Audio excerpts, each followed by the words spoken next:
धान खरीदी का मौसम आ गया है, लेकिन इस मौसम में धान खरीदी हो पाएगी या नहीं, ये बड़ा सवाल है। खासकर छत्तीसगढ़ में, क्योंकि छत्तीसगढ़ में इस साल की धान खरीदी 15 नवंबर यानी आज से होनी है।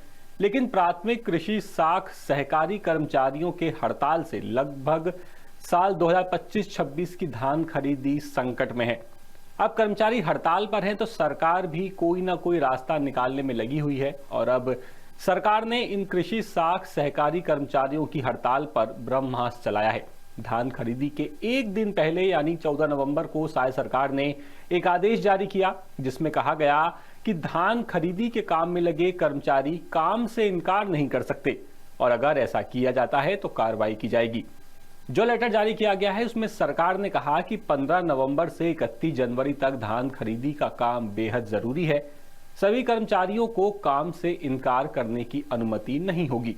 धान खरीदी के काम में लगे कर्मचारियों पर यह आदेश तत्काल प्रभाव से लागू हो गया है और खरीदी की पूरी प्रोसेस तक ये लागू रहेगा।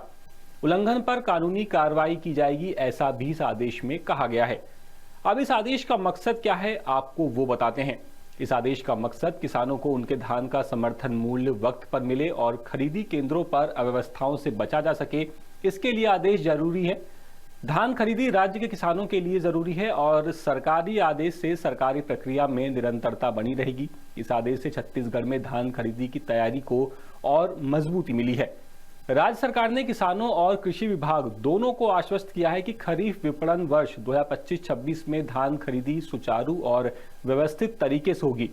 बता दें कि प्राथमिक कृषि साख सहकारी कर्मचारियों की जो हड़ताल है उसमें कई दौर की बातचीत चली सरकार और इनके बीच में, लेकिन कोई नतीजा नहीं निकला। इसके बाद सरकार ने वैकल्पिक व्यवस्था भी लागू की थी, लेकिन वहां पर भी कुछ खास बात बनी नहीं।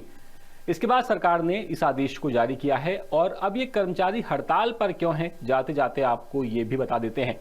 दरअसल इनकी मांग है कि धान परिवहन में जो देरी हुई है उसके चलते जो नुकसान इन्हें हुआ वो पैसा समितियों को दिया जाए। सहकारी कर्मचारियों को शासकीय कर्मचारियों की तरह नियमित वेतनमान की मांग ये लोग कर रहे हैं। 7वां वेतनमान ये लोग मांग रहे हैं। जिला सहकारी बैंक में प्लेसमेंट भर्ती पर रोक की भी इनकी मांग है।